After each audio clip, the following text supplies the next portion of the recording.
Bonjour et bienvenue donc pour ce deuxième tutoriel sur le complément au concept, appelé également le cœur du concept. On a vu un petit peu la première fois dans le cahier Découvrir conception de naturopathie, euh, quelle était l'influence de notre mental et de nos émotions notamment euh, sur la création, la genèse de troubles, de maladies. Donc aujourd'hui on va essayer d'aller un petit peu plus loin dans le détail de notre travail en tant que praticien, futur praticien que vous allez être. Et on va détailler les cures, puisqu'on utilise des cures ou des phases, parce que le terme cure, vous verrez, fait un petit peu thermalisme ou un petit peu euh, vient de la curation ou même de la cure des religieux où on était pour finalement guérir, hein. Et on va voir que ces phases, effectivement, même si quelque part on vise la guérison, ce que l'on souhaite avant tout, c'est éliminer les toxines et retrouver l'équilibre. Alors tout est basé pour nous en naturopathie sur la notion de cette force vitale. On l'appelle force vitale d'auto-guérison pour la simple raison que son intelligence est telle qu'elle ne peut opter pour d'autres solutions que d'aller vers le sens de la vie. Sinon, on ne serait pas là, on ne serait pas en train de cicatriser lorsqu'on a une plaie, on ne serait pas en train euh, de guérir nos petits bobos de façon inconsciente au plus profond de nos cellules. Et tout ça fait que cette force vitale est dotée de qualités qui sont fantastiques en fait. Fantastiques, bien au-delà d'une énergie qui serait là juste pour amener du carburant. C'est ce que veut nous faire croire la pensée scientifique, rationaliste, en pensant que l'énergie c'est quelque chose que l'on pourrait amener même dans des vitamines euh, ou dans des médicaments. La force vitale est beaucoup plus subtile, beaucoup plus globale lorsqu'on parle d'énergie de guérison, d'énergie de bienveillance, d'énergie de bien-être. En fait, toutes ces notions-là sont rattachées à l'énergie vitale. C'est la notion qu'on appelle le vitalisme en naturopathie. Donc le vitalisme, c'est justement un petit peu l'opposé du matérialisme. Pour le vitalisme, c'est d'abord la notion subtile, notamment d'un programme plus ou moins cosmique, qui viendrait s'incarner en chacun d'entre nous, avec une intention bien particulière. Et en ce sens, c'est le subtil qui engendre le grossier. C'est nos émotions, nos pensées qui engendrent ce que l'on fait, ce que l'on est également au niveau physiologique, au niveau physique. Euh, pour la pensée matérialiste, c'est un petit peu l'inverse, ce serait l'apparition de notre corps physique qui engendrerait la pensée, comme si on mettait un petit peu de cerveau, un petit peu de corps, et d'un seul coup, la pensée fantastique apparaîtrait. On prend souvent en vitalisme pour bien expliquer cette différence, justement, l'image de la radio, euh, où on ne peut pas dire que ce soit la radio qui génère l'émission que l'on entend, ni le speaker, les speakerines. Vous pouvez désosser une radio, chercher l'émission, chercher la personne, vous ne trouverez rien. Donc ça, c'est ce que veut nous faire croire la pensée uniquement matérialiste. La pensée vitaliste est, selon une conception particulière, une attitude particulière de nos différents corps, on peut attirer, générer telles ou telles émissions. Euh, donc soit on est sur France Culture, si on a un taux vibratoire bien élevé, dû à un corps en bonne santé, un bon rayonnement énergétique, soit au contraire on reçoit des radios un petit peu plus de fréquence basse sans entrer dans le jugement. Donc en fait c'est plutôt le corps qui permet à, à certaines émissions de venir, mais c'est l'émission qui choisit la fréquence et qui va générer finalement ce que l'on est au niveau physiologique. Donc ça c'est la notion de vitalisme. Pour la naturopathie rénovée, la dysrégulation de notre santé finalement provient d'une espèce de déconnexion avec l'énergie cosmique, cette énergie fantastique qui nous entoure. Lorsqu'on parle de force vitale, on peut parler aussi de force d'énergie. Là, je suis au milieu de la nature est abondante de tout un tas d'animaux, de présences. Il y a le ciel, il y a le soleil qui se lève derrière moi. Il y a quelque chose donc qui est fantastique au niveau matériel, mais aussi qui va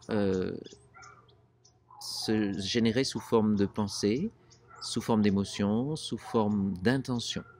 C'est-à-dire que la nature, nous, notre corps humain, avons une forme d'intention. Et cette intention donc va finalement déboucher sur des actes et nous allons réaliser chacun d'entre nous une certaine partie du programme, de notre mission de vie, de notre chemin d'incarnation. Et chacun fait son petit bout de chemin. Donc, quand notre corps est en bonne santé, quand nous sommes bien connectés avec cette énergie cosmique, il n'y a aucun problème. En revanche, par une certaine hygiène de vie, qui ne serait pas tout à fait la bonne en fait, on va dérégler une partie de notre connexion. Et ça se passe au niveau de ce qu'on appelle les centres gestionnaires qui sont au milieu de notre cerveau. Ce sont des centres bien physiologiques avec des glandes comme l'amygdale, la pinéale et l'hypophyse. Donc des glandes que vous connaissez ou que vous allez apprendre à reconnaître en anatomie physiologique. Lorsqu'il y a une dysrégulation au niveau de ces glandes, le message qui doit descendre de notre âme, pourrait-on dire, va être déréglé et il va y avoir toute une conséquence de dysfonctionnement à 3 niveaux, au niveau énergétique, via les méridiens, les chakras et tout ce que vous allez apprendre, au niveau nerveux, via nos différents systèmes nerveux, que ce soit système nerveux végétatif, qu'on appelle aussi système nerveux autonome, ou via le système hormonal, avec toutes les glandes qui sont elles-mêmes annexées au chakra, mais qui sont en rapport notamment avec le fonctionnement hormonal. Donc vous voyez une disconnexion, par les raisons qu'on va étudier après, avec un espèce de plan normal, naturel, que tous les êtres sont censés recevoir et accomplir.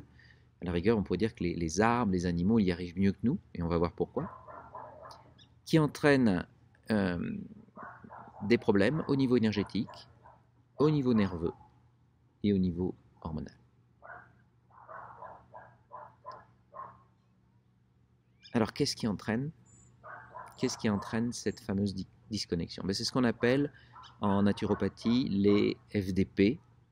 C'est encore un abrégé, il y en a plein dans notre monde actuel. Rappelez-vous, ce sont des facteurs qui déstabilisent. FDP, ça veut dire facteur de déstabilisation psychophysiologique. On a vraiment eu envie de mettre cette chronologie entre psycho et physiologique. C'est-à-dire que c'est d'abord au niveau psycho-émotionnel d'ailleurs, et ensuite au niveau physiologique. Et quels sont-ils ces facteurs? Il va y avoir d'abord l'hérédité, alors qui peut, on n'a pas toujours une hérédité négative, mais on reçoit une partie qui est négative au niveau hérédité. Alors vous verrez dans vos études qu'il y a l'hérédité dite génétique, celle qui vient au niveau de nos chromosomes et de nos gènes, et qui font que voilà, on n'a pas trop le choix, on reçoit ce capital positif ou négatif dès la naissance. Ensuite, il y a l'hérédité dite acquise. Donc ça, c'est tout ce qui va se passer à partir de notre naissance jusqu'à aujourd'hui, alors que vous écoutez ce tutoriel. Ce sont le résultat de nos habitudes, de nos conditionnements, nos formatages, etc., nos croyances. Tout ça fait une forme d'hérédité qui n'est plus génétique, mais qui influence fortement notre comportement. Donc l'hérédité, c'est un des facteurs de déstabilisation psychophysiologique, des FDP. Il y a le stress, alors qui est de plus en plus important dans notre monde moderne, qui fait que ce stress va agir de façon pernicieuse, négative sur notre connexion normale à notre axe. Il y a le climat. Les naturopathes pensent effectivement qu'on est fait pour vivre dans un climat tropical et non pas dans un milieu froid où, à cause de cette température, on est obligé d'adapter à la fois notre nourriture, nos comportements, et on finit par se renfermer. On n'a pas du tout la même attitude lorsqu'il fait beau et au contraire lorsqu'il fait froid.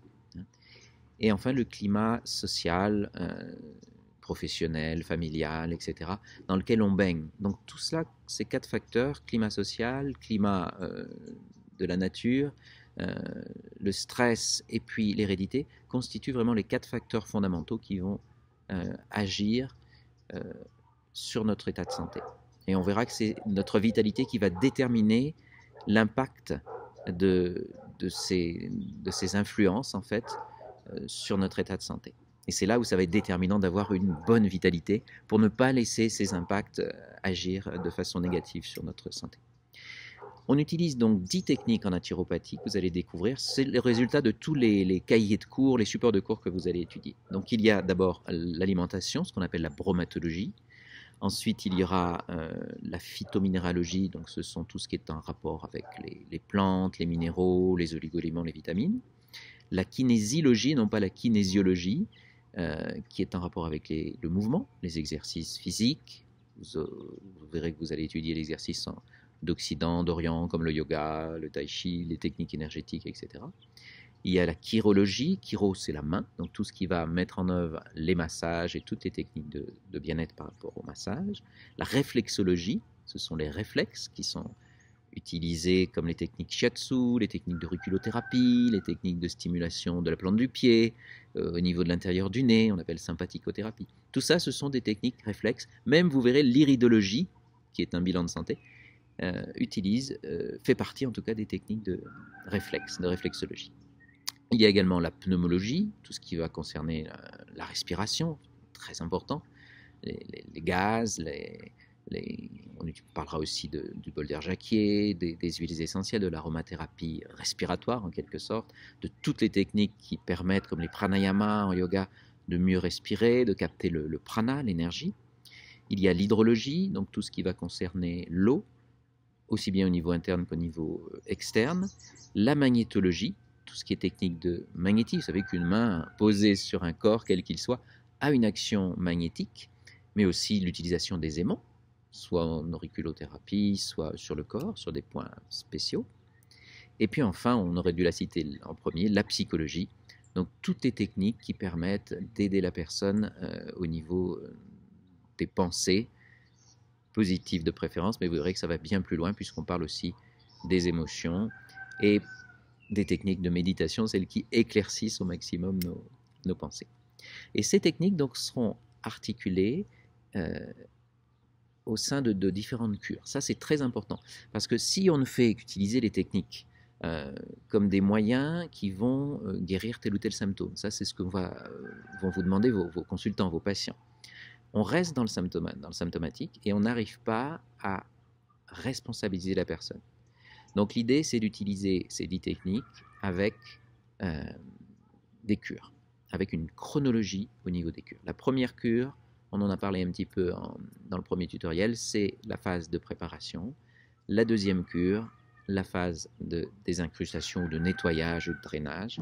Et la troisième, qu'on appelle harmonisation, qui contient à la fois la cure ou la phase de complémentation, de revitalisation et de stabilisation, où là on trouve toute l'hygiène de vie nécessaire à faire avec ce que l'on est, parce qu'on ne peut pas redevenir des êtres parfaits, on aura toujours un foie qui sera fragile ou des articulations un petit peu fragiles de par notre hérédité, de par notre constitution. Donc il faudra faire avec. Voilà pour ce petit tour au niveau des différents éléments de ce cœur du concept. Donc bien comprendre comment ça se passe du haut jusqu'en bas. Voilà. Bonne étude, bon cours, et puis bien